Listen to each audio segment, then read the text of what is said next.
Selamat pagi anak-anak, bertemu lagi di pembelajaran tema 7 perkembangan teknologi, subtema 3 perkembangan teknologi komunikasi di pembelajaran ketiga.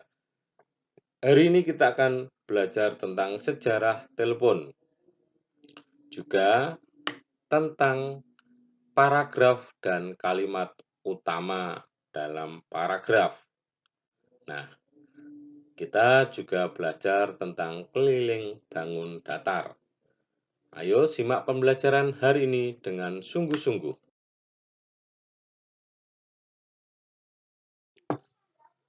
Hari ini Dayu dan Lani sangat bersemangat.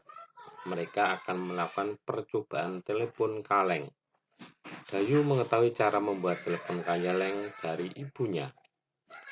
Telepon merupakan salah satu alat komunikasi dengan adanya teknologi telepon kembang dari masa ke masa. Saat ini telepon merupakan salah satu alat yang sangat memudahkan komunikasi. Sejarah penggunaan telepon.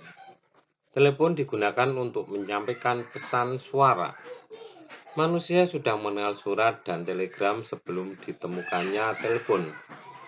Namun, surat memerlukan waktu berhari-hari dalam menyampaikan pesan. Selain itu, komunikasi dilakukan secara tertulis.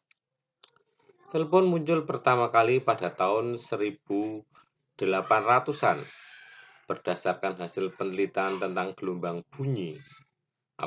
Alexander Graham Bell menciptakan telepon. Pada uji coba pertama kali, daya jangkau telepon sekitar 8 mil. Selanjutnya ada satelit telepon. Oleh karena itu, daya jangkau telepon semakin luas. Komunikasi dapat dilakukan antar negara. Sekarang, jaringan telepon bergerak melalui satelit. Kini dapat berkomunikasi di mana saja dengan menggunakan telepon genggam atau ponsel.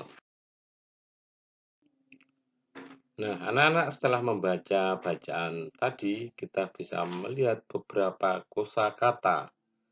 Ada pesan, surat, negara, bunyi, telegraf, satelit, uji coba, telepon, sejarah, dan ponsel. Nah, dari beberapa kosakata ini, mana yang merupakan kosakata di bidang komunikasi? Nah, yang diberi warna adalah kosakata bidang komunikasi, yaitu pesan, surat, telegraf, satelit, telepon, dan ponsel. Sedangkan yang tidak diberi warna, yaitu negara, bunyi, uji coba, sejarah, bukan merupakan kosakata bidang komunikasi. Anak-anak, hari ini kita akan belajar tentang paragraf. Paragraf adalah serangkaian kalimat yang saling bertalian untuk membuat sebuah ide atau gagasan baru.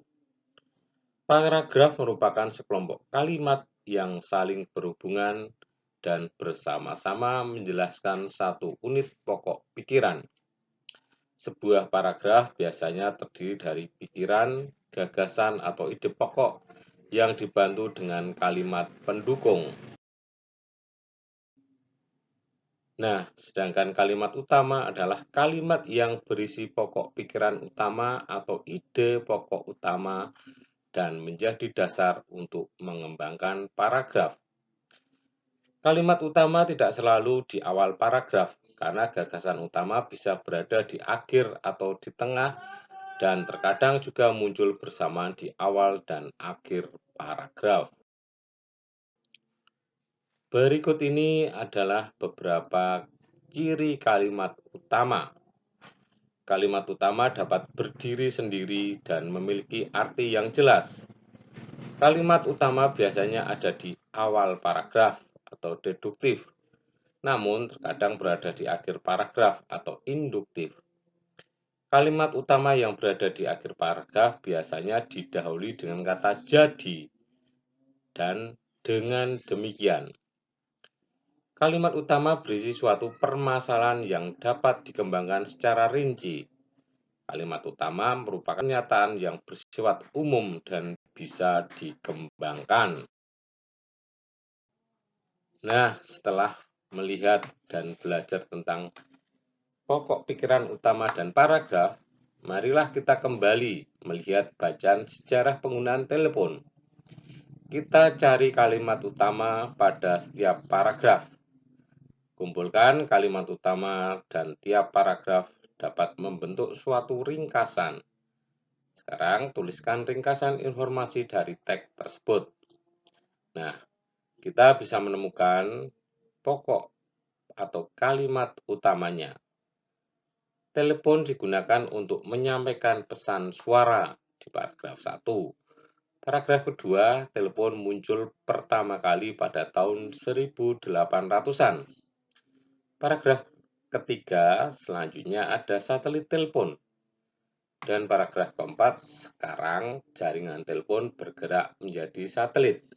Jadi bila kita rangkai menjadi telepon digunakan untuk menyampaikan pesan suara.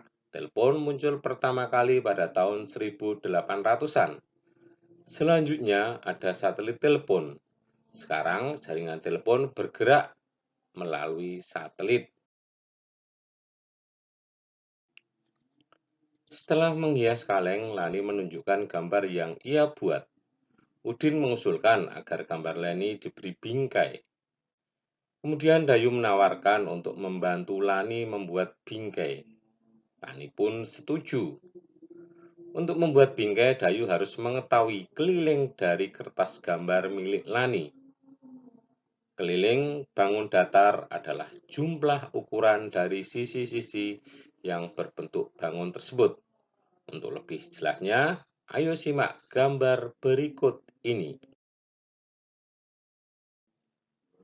Anak-anak coba amati gambar berikut. Kita bisa menghitung keliling suatu bangun. Nah, caranya kita lihat gambar yang nomor 1. Ada gambar bangun tidak beraturan. Di belakangnya ada kotak satuan. Kita tinggal menghitung. Di atas ada 6, terus di samping ada 2, ke samping kiri ada 3, ke bawah ada 1, ke samping kiri ada 1, ke bawah lagi ada 3, ke samping 2, terus ke atas ada 6. Nah, itulah yang menjadi keliling bangun tersebut. Jadi kita bisa menghitungnya. Keliling bangun tersebut ada 6 ditambah 2 ditambah 3 ditambah 1 ditambah 1 ditambah 3 ditambah 2 dan ditambah 6. Selanjutnya gambar kedua, kita melihat sisinya semua berukuran sama yaitu 4. Kita bisa menghitung dari atas ada 4, terus turun ada 4, bawah ada 4, samping kiri ada 4. Jadi bila kita tambahkan atau jumlahkan ada 16 dan keliling bangun persegi di nomor 2. Contoh berikutnya, perhatikan keliling bangun persegi panjang berikut ini. Ya, gambar 1, ada bangun persegi panjang DCBA. Nah, kita lihat di situ ada garis 2 dan garis 1. Berarti kita bisa menyimpulkan panjang garis DC dan panjang garis AB sama, yaitu 4 cm. Sedangkan di kiri dan kanan, ya, garis DA dan CB itu sama panjangnya, yaitu 2 cm. Nah, cara mencari keliling yaitu panjang AB ditambah panjang BC ditambah panjang CD ditambah panjang DA sama dengan 4 tambah 2 tambah 4 tambah 2 sama dengan 12 cm. Nah, karena satuannya cm, maka ditulis 12 cm. Untuk gambar kedua, bangun HGEF. Ya, kita juga melihat panjang garis HG dan EF itu sama panjang, sedangkan garis HE dan GF sama panjang. Jadi, kita bisa mencari kelilingnya, yaitu garis EF ditambah panjang FG ditambah panjang GH ditambah panjang HE sama dengan 6 tambah 3 tambah 6 tambah 3 sama dengan 18 cm. Nah, dalam menuliskan satuan jangan lupa sentimeter itu ditulis dan wajib karena itu merupakan satuan panjang.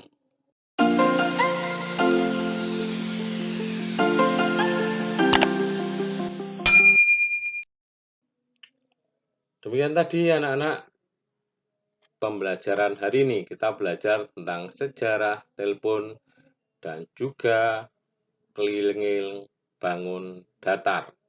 Tetap belajar, rajin membaca, dan selalu jaga kesehatan.